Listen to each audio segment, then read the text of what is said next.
Mga kaabengers, tara at atin ang alamin kung ano ba yung sikreto, bakit napakasarap ng aking lomi. Kaya naman po ito, ready na ako na ibunyag sa inyo nang sa gayon ay matikman nyo na rin at maluto nyo na rin ito. Kaya naman po nakita nyo naman kung ano yung mga sangkap ng ating loming napakasarap. Kaya tara, samahan nyo na ako, di ba mga kaabengers ko? And then syempre, meron tayong konting mantika and then butter, di ba? Para igisa naman natin yung ating sibuyas. And then, syempre, sasabayan na rin natin ito ng bawang.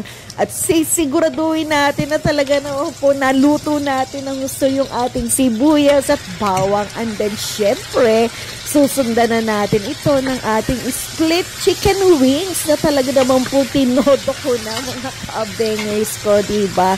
And then, kailangan nating timplahan ito, di ba mga kaabengers ko? Kaya alam niyo naman kung ano pa yung pangtimpla natin, di ba? Laging magkasama ito. Kahit anong mangyari, hindi mo sila mapaghihiwalay, di ba? Yung ating salt and pepper. Kaya naman po, ayan na talaga naman pong todo-todo yung paglalagay natin ng pepper.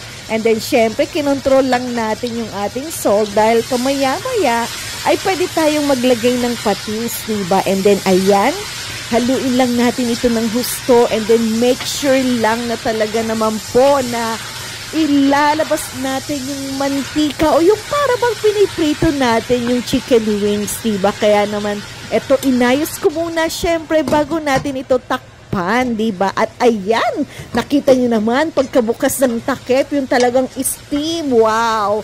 Diba? Na talaga naman pong inaano natin, halo-halo lang kasi ayaw naman natin siyang manikit, diba, sa ating kaserola. Kaya, ayan na, yung pagkabukas ko na nga, diba mga kaabengers ko, ayan, ayusin na natin, haluin na natin, diba, and then, ayan, lumabas na nga yung kanyang mantika, diba, ito na yung oras para maglagay na tayo ng sabaw niya.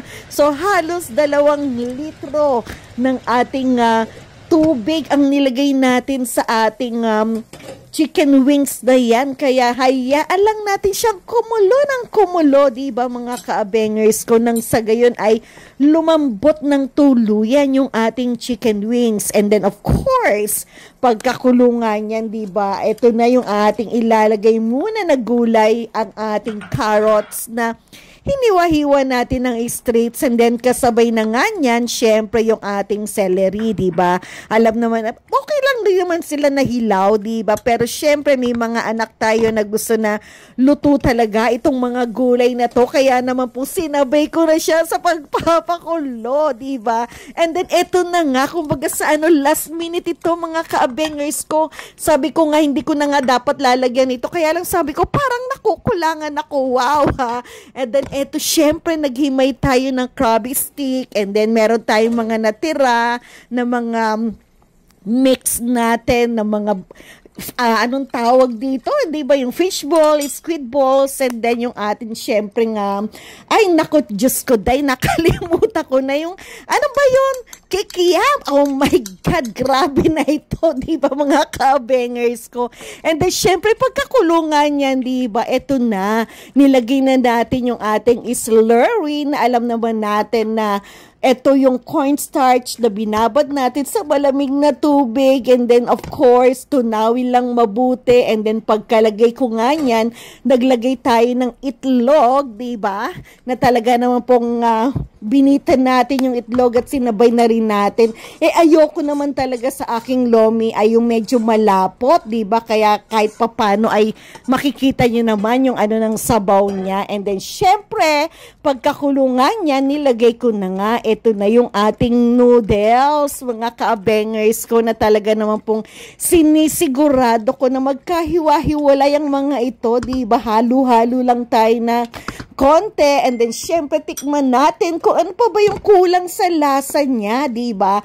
At ayan na, kumukulo-kulo na nga yung ating noodles na yan. Kaya ito, sinunod ko na nga yung ating talaga na pong loaded sa ating ingredients, itong ating lomi. Kaya nga sabi ko, napaka-special nito diba? Nakita niyo naman, bukod dyan sa pechay na yan, diba, naglagay na rin tayo syempre ng ating cabbage o ng repolyo. And then, ito pa talaga naman po, diba?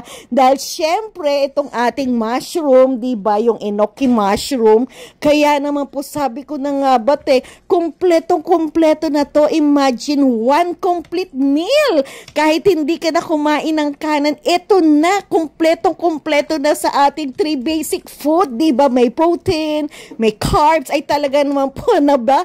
Nagbigay pa ng ano ang lola nyo, diba? Kumbaga, healthy na to, mga ka-bangers ko. Ayan, titikman na nga natin, diba? Talaga naman po, ano pa ba ang kulang? Sige nga, tingnan ko, excited na ako. Ano ba? Na-approve talaga ang lasa nitong nating napaka-special na lomi, diba? Ayan na, talaga naman pong, bet na ba kayo? Sige, tara, samahan niyo na ako at magdala na rin kayo ng mangkok at ay pagsasando ko kayo.